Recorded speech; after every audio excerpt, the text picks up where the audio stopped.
हाय बच्चे लोग, कैसे हो आप सब? अच्छे हो ना? तो आज हम क्या पढ़ने वाले, पेज नंबर 44 का क्वेश्चन नंबर 5 पढ़ने वाले। इसमें कह रहा है सिंप्लीफाई करें, राइट करें इसका एक्सपोनेंशियल फॉर्म। क्या राइट करें? इसका एक्सपोनेंशियल फॉर्म। चलिए हम बनाने की कोशिश करेंगे। बनाने के पहले कुछ बेसिक चीज़ें। अगर दो बेस सेम हो और बीच में मल्टीप्लिकेशन हो, एक पे पावर m लिखा हो, एक पे पावर n लिखा हुआ, तो हम क्या करते हैं, बेस को तो वही रहने देते हैं लेकिन पावर को ऐड कर देते हैं। सिमिलरली यही बेस, यही पावर, यही बेस, यही पावर हो और बीच में डिवीज़न हो, क्या हो, डिवीज़न हो, तो हम लोग क्या करते हैं? बिल्कुल सही जवाब है, हम लोग पावर को सब्ट्रैक्ट कर देते हैं। एक और है, अगर a पे पावर m है और इसके ऊपर भी एक पावर n है तो क्या करते हैं?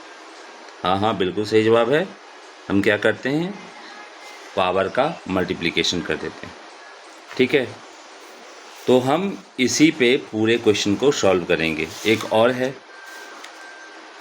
कि अगर m पे पावर n हो, p पे पावर भी n हो और बीच में मल्टीप्लिकेशन हो, तो इसे हम mp पे पावर n के रूप में लिख सकते हैं। ठीक है, इसी पे ये पांचों क्वेश्चन बेस्ड है, इसलिए ये जो आपको बताई गई बातें हैं इससे एकदम आप अच्छे से समझ लेंगे। ठीक है, चलिए तो हम अब क्वेश्चन को शुरू करने वाले हैं। देखिए पहला क्वेश्चन क्या है? पहला क्वेश्चन आपका बोल रहा है 10 to the power -2 into 10 to the power -5। क्या इसमें बेस दोनों सेम दिख रहा है? हाँ बिल्कुल है ना। तो बेस सेम होता है तो हम क्या करते हैं, मल्टीप्लिकेशन होने पे पावर को ऐड करते हैं। तो हम यहाँ पावर को ऐड करेंगे, -2 प्लस -5। हमने देखा दोनों निगेटिव नंबर ही हैं, यानी ये आपस में ऐड होने वाले हैं, तो इसका आंसर आने वाला है 10 टू द पावर -7। यही आपका एक्सपोनेंशियल फॉर्म है ना। दूसरा क्वेश्चन आपका कह रहा है 5 पे पावर 7 डिवाइडेड बाई 5 पे पावर 4। हमने क्या देखा, बेस सेम है और बीच में डिवीजन है, तो पावर का क्या करना है? हाँ बिल्कुल सही जवाब है, सब्ट्रैक्ट करना है ना। हमने इसको सब्ट्रैक्ट किया। अब आप ही बताइए 7 में से 4 जाएगा, क्या बचेगा? 3 पावर। बिल्कुल सही जवाब। ये दूसरा क्वेश्चन भी हो गया। अब हम तीसरे क्वेश्चन की ओर बढ़ रहे हैं। तीसरा क्वेश्चन क्या कह रहा है? तीसरा क्वेश्चन कह रहा है आपको 9 पे पावर -7 डिवाइड 9 पे पावर 4। हमने यहाँ क्या देखा, क्या बेस सेम है? बिल्कुल सेम है। बीच में क्या है? डिवीज़न है। तो अगर बेस सेम है, बीच में डिवीज़न है, तो पावर को क्या किया जाता है? सब्ट्रैक्ट। तो -7 -4, तो हम दोनों देख रहे हैं निगेटिव अब हो चुका है, तो दोनों का आंसर हो जाएगा 9 टू द पावर -11। इसको दूसरे फॉर्म में भी लिखा जाता है, अगर आप नहीं जानते तो ये भी जान लीजिए।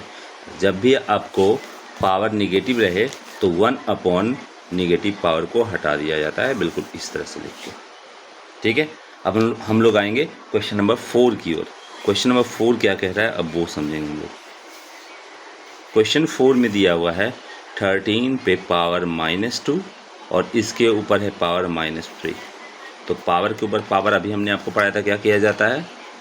बिल्कुल सही जवाब है, मल्टीप्लाई कर दिया जाता है, तो हम मल्टीप्लाई करेंगे। When there is 2 negative number in multiply, यानी अगर मल्टीप्लिकेशन में 2 नंबर निगेटिव रहें तो वो पॉजिटिव में चेंज हो जाते हैं, और 3 2 जा क्या हो जाएगा? 6। ये हो गया 4th नंबर। अब लास्ट क्वेश्चन है 5th नंबर, अब हम उसे बनाएंगे। ठीक है, 5th नंबर क्या क्वेश्चन कह रहा है पहले देख लेते हैं।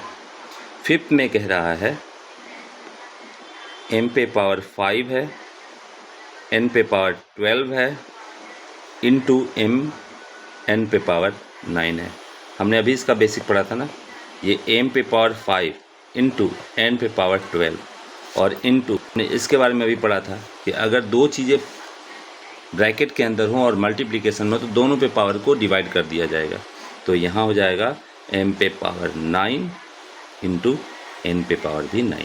अब हम देख रहे हैं m यहाँ भी है, m यहाँ भी है कि नहीं है? हम देख रहे हैं n यहाँ भी है और n यहाँ भी है, दोनों जगह पे n है। तो अब हम इसको बनाएंगे कैसे, तो देखते हैं क्या करेंगे।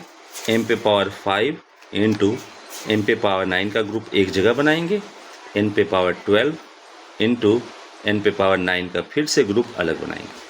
अब इसके बाद हम क्या करने वाले हैं, तो इसके बाद हम इन दोनों बेस को हमने सेम देख लिया है, तो हम क्या करेंगे, बेस तो वैसा ही रहेगा लेकिन मल्टीप्लिकेशन के कारण पावर को जोड़ दिया जाएगा। यहाँ भी सेम वही वाला काम है। देखिए आप यहाँ पे दोनों का बेस n ही है, पावर फिर से ऐड हो जाएगा, है ना, 12। तो हम यहाँ क्या बनाएंगे, m पे पावर 14, n पे पावर 21, यही हमारा फाइनल आंसर होगा।